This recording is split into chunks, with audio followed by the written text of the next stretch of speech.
Striving to become more. Striving to become what? To become more. Just whatever it is, it don't matter. Don't apologize for wanting more if you're willing to put in the work to go and get it.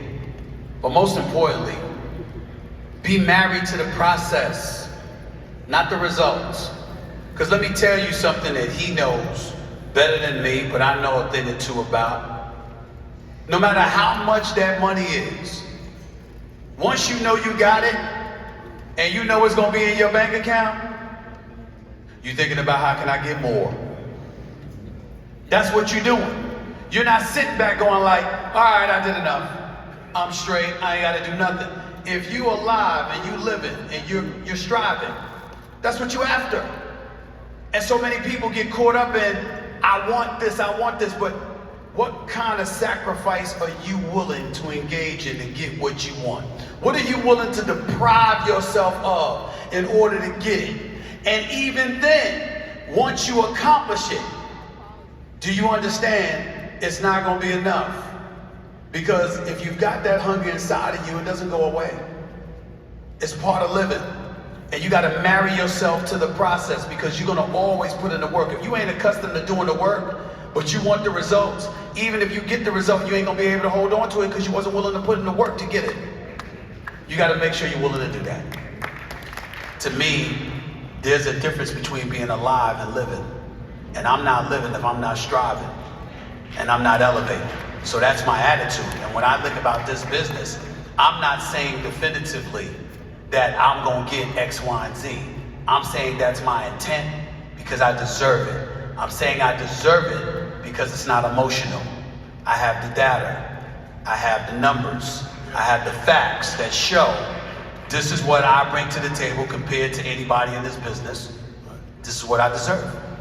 That's what, if you're out there climbing the corporate ladder, you're hesitant about walking in to the boss's office to ask for a raise, don't delay that conversation. Walk in, get your facts, get your numbers together. And you do have to factor in that you're black. That we all know that. We the only one in the department, only one on the floor, only one ever had the job. A lot of you the first person in your family ever go to college.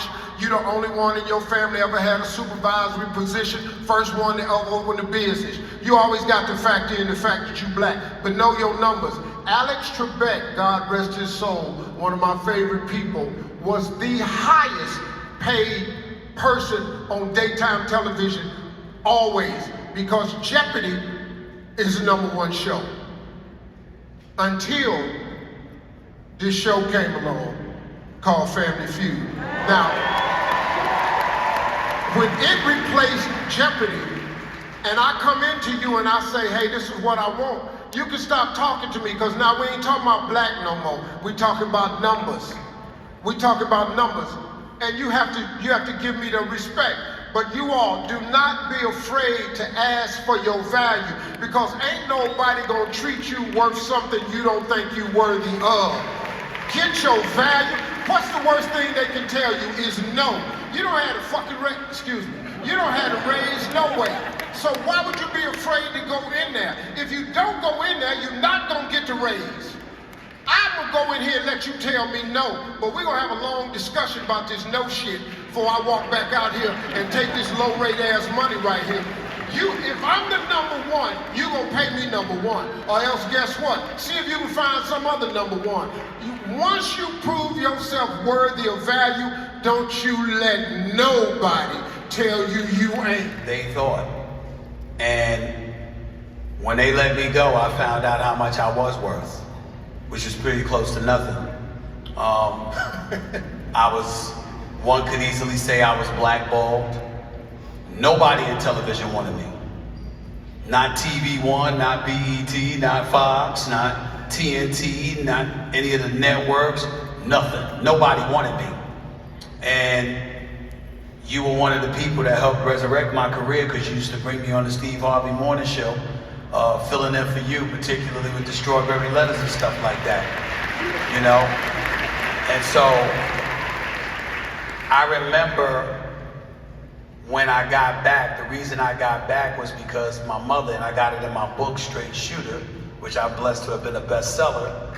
And in the book, I talk about how my mother brought me a tray with my food for breakfast. And on the tray was a handheld mirror. And she said to me, I'm just wondering when you're gonna look at yourself.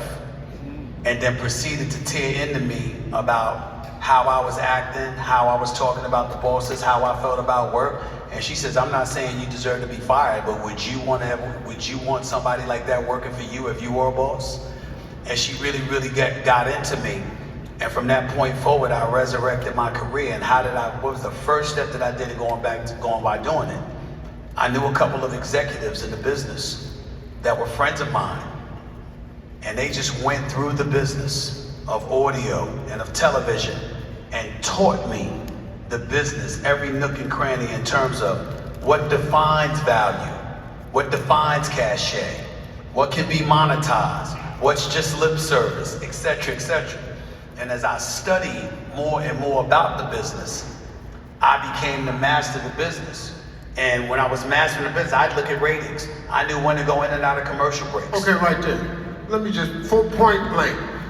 You look at ratings, you study your business, you know your craft, you've determined your value. Stephen A. Smith is not even arguably the most popular voice in sports commentary today. That's a fact. There's no one else close. Can you become the highest paid? I intend to. I'm not. Now you black now. You Stephen A. You black. I feel you, but have you factored that in? I have factored my blackness into the equation ever since I knew how to do so. Because I recognize the fact that I'm behind the 8 ball, that you're coming to tear me down. You're not breaking me. I'm gonna keep on coming. You have to kill me to stop me. So that's my attitude.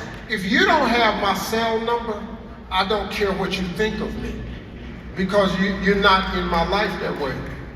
Somebody asked me recently, when somebody was dogging me on the internet, on a podcast, somebody said, Steve, why don't you respond? I said, because lions don't turn around when small dogs bark. And I don't, because I don't even have time on my journey. See, y'all, listen to me. When God has you on a path, and you are clear that you are on a path, there's a Bible verse that says, stay on the wall. When they throw rocks at you, stay on the wall. When they coming for you, stay on the wall. Don't come down off the wall to address some little small-minded, penny-ante-ass hater who is, and you'll never have a hater that's doing better than you. Always know that. Don't get off the wall to address some penny-ante-ass boy who ain't got shit going for himself. Now you done stopped your climb up on the wall so you can come down here and talk to his little punk ass. Don't do that, man. I stay away from it. Now, do I want to? Yes. Because I'm a human being and I'm hood.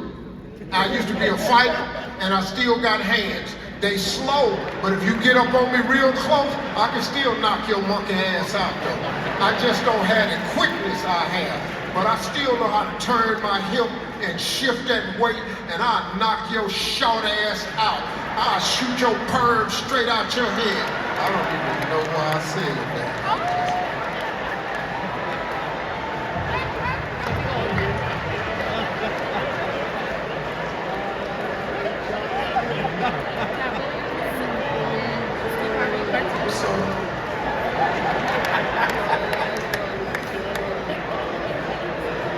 I'm so sorry.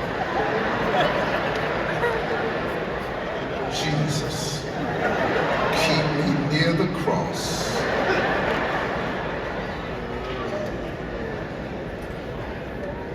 Thank you, man. Appreciate you. Let me ask you a question, man. What's the best financial advice you ever got? Wow. Master your craft to know your worth. So, when I got let go in 2009,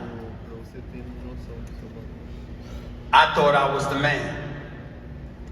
I was completely blindsided. I was on commercials, I was on the side of buses and stuff like that, and they came to me and they offered me some dough, and I thought that was pretty low. I thought I was worth far more.